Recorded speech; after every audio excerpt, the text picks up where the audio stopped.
बहुजन channel बड़ी खबर के साथ मैं हाजिर हुई हूँ। प्रथम सामाजिक SC/ST मिलन समारोह 18 सितंबर 2022 रविवार को खेल मैदान लक्ष्मणगढ़ अलवर राजस्थान में आयोजित किया गया। कार्यक्रम का शुभारंभ बुद्ध वंदना गाकर किया गया। इसमें तृष्णा बौद्ध एंड पार्टी राष्ट्रीय मिशनरी गायक कलाकार, हेमराज बौद्ध पार्टी मिशनरी गायक, कबीर सद्दाराम अलवर के द्वारा सांस्कृतिक कार्यक्रम किया गया एवं समस्त सामाजिक विचारक प्रोफेसर अरविंद वर्मा, शंकरलाल बौद्ध, प्रोफेसर भरत मीणा, गीता रानी मीणा एवं समस्त वक्तागणों ने अपने विचार प्रस्तुत किए। मैं रतिराम जाटव राजगढ़ महाविद्यालय में असिस्टेंट प्रोफेसर के पद पर कार्यरत हूँ। लक्ष्मणगढ़ तहसील के जमालपुर गांव का रहने वाला हूँ और राजस्थान विश्वविद्यालय जयपुर से मेरी पढ़ाई लिखाई उच्च शिक्षा प्राप्त की है मैंने। हम बात करते हैं, देखिए दलित आंदोलन बहुत तीव्र गति से, यदि भारत में कोई आंदोलन हो रहा है, आप देखेंगे चाहे तमिलनाडु में देखें, चाहे महाराष्ट्र में देखें, चाहे मध्य प्रदेश में देखें, बिहार में देखें, राजस्थान में देखें, दिल्ली में देखें, अगर आपको सड़कों के ऊपर दिखाई देगा तो सिर्फ दलित दिखाई देगा। इसलिए दिखाई देगा क्योंकि उसके अंदर स्वतंत्रता के 75 वर्ष के बाद, बाबा साहब के बनाए हुए संविधान के बाद एक चिंगारी आई है, और वो चिंगारी आई है कि हम मानव होने के नाते अपने हक और अपने अधिकारों के प्रति जागरूक हैं और हम ये सम्मान की लड़ाई, हम ये मानवीय गरिमा की लड़ाई तब तक जारी रखेंगे जब तक कि हमारा ड्यू रेस्पेक्ट हमें नहीं मिल जाता है। इसलिए सिर्फ और सिर्फ दलित नजर आता है। साथियों, ये जो दलित समाज है, इस दलित समाज को किसी भी तरीके से खुद को कमतर समझने की जरूरत नहीं है। किस लिए कमतर समझने की जरूरत नहीं है। चाहे आप ये सड़कें देखें, चाहे आप ये कटे हुए पहाड़ देखें, चाहे समुद्र के अंदर 10-10, 20-20 किलोमीटर दबी हुई लाइन देखें, चाहे आप कोयले की खदान देखें, चाहे आप 50-50 मंजिल ऊंची इमारतें देखें, बहुमंजिला इमारतें देखें, ये सब किसके खून पसीने से बनी है? ये सिर्फ और सिर्फ दलित के खून पसीने से बनी है। इसलिए दलित को हमेशा ये सोचना चाहिए कि उसका जब पसीना गिरा है, उसका जब खून गिरा है, तब उसे एक कौड़ी मिली है, एक कौड़ी। इसलिए यदि सबसे ज्यादा इज्जत की, सबसे ज्यादा गरिमा की यदि कोई जिंदगी है तो उस दलित की है, उस मजदूर की है, उस कामगार की है। इसलिए उसे, उस मजदूर को, उस कामगार को किसी भी मायने में खुद को कमतर समझने की जरूरत नहीं है। कमतर उन्हें समझना चाहिए खुद को जो हजारों साल तक खाट के ऊपर बैठे रहे, जिन्होंने पसीने की एक बूंद नहीं गिराई, जिन्होंने अनाज की एक बाली नहीं उगाई। अगर शर्मिंदगी होनी चाहिए तो उन कौमों को होनी चाहिए। हमारी कौम को शर्मिंदगी इसलिए नहीं होनी चाहिए क्योंकि जहां हमारा खून गिरा, जहां हमारा पसीना गिरा, वहां हमने एक कौड़ी प्राप्त की जो कि हमारी मेहनत का बहुत कम हिस्सा था। आप लोगों ने मुझे सुना, आपकी टीम ने मुझे बोलने का मौका दिया, उसका बहुत बहुत आभार।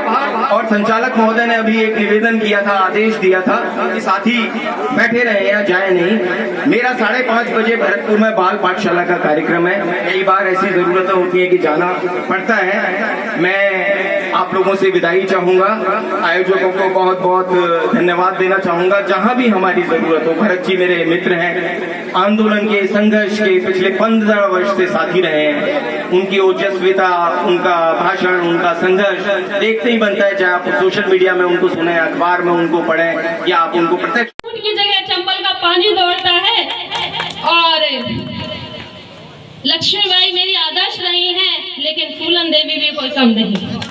यदि अन्याय हुआ है तो उसका हम खुल के विरोध करते हैं, अब करते हैं, आगे भी करेंगे। 80 साल की गलीच जिंदगी से बेहतर है आज मेरी 41 साल की जिंदगी कि यदि आज मुझे सच बोलने पर मौत भी मिलती है तो मुझे स्वीकार होगी। लेकिन जो मौत देने वाले हैं वो ये याद रखें कि मेरा शरीर मर सकता है, मेरे विचार, मेरी आत्मा नहीं। जो मैं आप सबके कह रही हूँ, आज हम 50 हैं, 100 हैं, 150 हैं, 200 हैं, लेकिन जैसे ही ये जुड़ते जाएंगे किसी दिन लाखों होंगे, करोड़ों होंगे। अभी मैं अलवर में बोल रही हूँ, फिर हम पूरे विश्व में बोलेंगे। अम्बेडकर एक था, लेकिन आज कितने अम्बेडकर हैं? प्रधानाचार्य राजकीय उच्च माध्यमिक विद्यालय बहरामपुर और आज जो ST/SC एकता का हमने मिलन समारोह सम्मेलन रखा हुआ है, ये नमन करते बहुत ही हुए अच्छा कार्य है मनता थी और आगे भी इसको निरंतर प्रतिबद्ध हमारे रखा जाए हर ब्लॉक में। धर्म गुरु और यहाँ आके पहली और बार, वास्तव में पहली सभी बार अतिथिगण मैंने उपासक अम्बेडकरवादी उपासिकाएं विचारधारा और उस सबको तेज जय को, भीम उस ऊर्जा नमो को बुद्धाय। महसूस किया है जो मेरे अंदर कार्यक्रम तो थी लेकिन सुबह बाहर से नहीं आ चल रहा रही है और सभी वक्ताओं ने अपने अपने विचार बहुत अच्छे ढंग से रखे बुद्धिजीवी और के विचार सुने। इसी कड़ी में मैं भी कुछ अपने एक विचार होना चाहिए, रखना एक चाह रहा रहना हूँ। चाहिए, ये भूमि एकता रहनी चाहिए। लक्ष्मण की भूमि साथ है। में जो इस युवा पर पीढ़ी है, आज ये उनसे दूसरा मैं निवेदन कार्यक्रम है। करूंगी इस पर हमने कि यदि वो सन स्टूडेंट है 2018 में अपनी एक निरंतर कार्यक्रम पढ़ाई रखा करें, था क्योंकि बाबा साहब जागरूकता का, के लिए कह रहे हैं और आज ये दूसरा कार्यक्रम है जिसमें समाप्त करने का एकमात्र SC/ST मिलन समारोह बहुत अच्छी चीज है।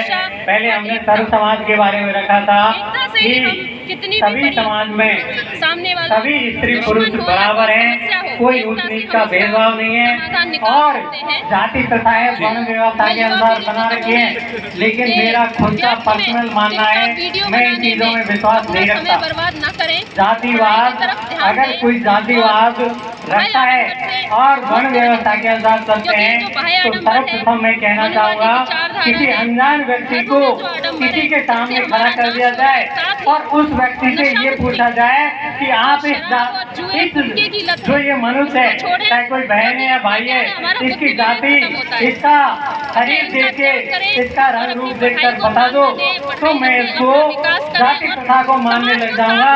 नहीं तो कोई जाति प्रथा नहीं है। मनुष्य में केवल दो जातियां होती है, उसमें स्त्री और पुरुष, इसके अलावा कोई जाति नहीं होती है। और इसके लिए हम काफी समय से प्रयास कर रहे हैं। जो हमारे महापुरुष हुए हैं जिन्होंने दिखाया कि भाई वैज्ञानिक दृष्टिकोण पर चलो, उसमें बाबा साहेब और तथागत बुद्ध जैसे पेरियार, जिनमें हमारे मुख्य माता सावित्रीबाई फुले जिसने स्त्रियों की शिक्षा के लिए पहला स्कूल खुलवाया था, तो इनके और जितने भी महापुरुष जो है इस समाज में हुए, इन्होंने वैज्ञानिक दृष्टिकोण से काम किया है, उनके अनुसार मैं जाति प्रथा का पर्सनल रूप से बिल्कुल विरोध करता हूँ।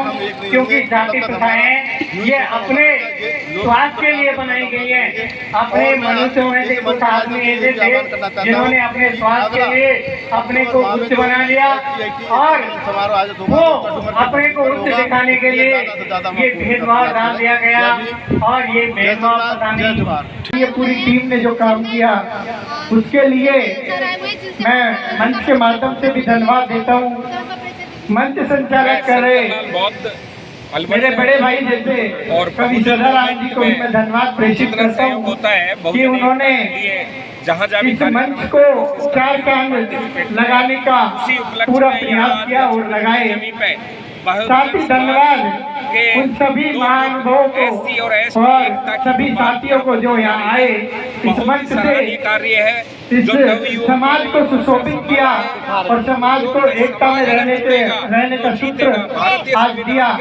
मैं हमेशा जहाँ भी मेरे समाज को हमारी जरूरत पड़ेगी, हमारी टीम के साथ, हमारे साथियों के साथ हमेशा हमारे अधिकारों की लड़ाई लड़ेंगे, हमारे अधिकारों की बात करेंगे और जरूरत पड़ने पर अधिकारों के लिए सड़कों पर भी लड़ेंगे। सभी को मेरा धन्यवाद।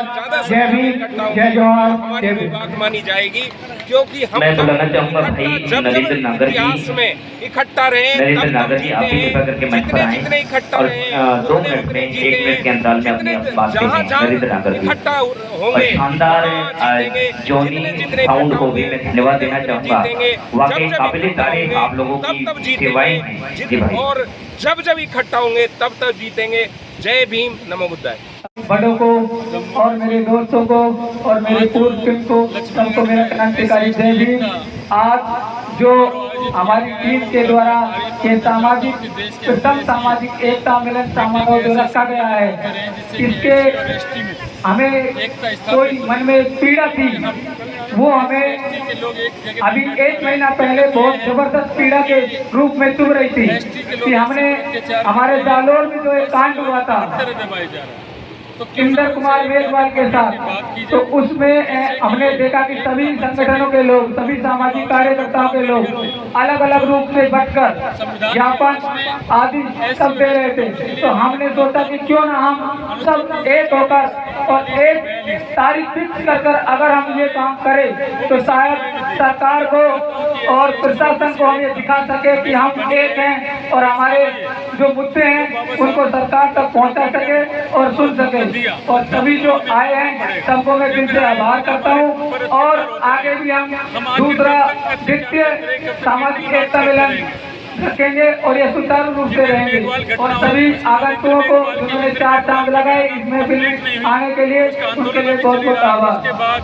यूपी के बहुत बहुत शुक्रिया भाई नरेंद्र नागर जी। शेरसिंह जी से निवेदन है कि आप भी आए और सभी साथियों को धन्यवाद ज्ञापित करें।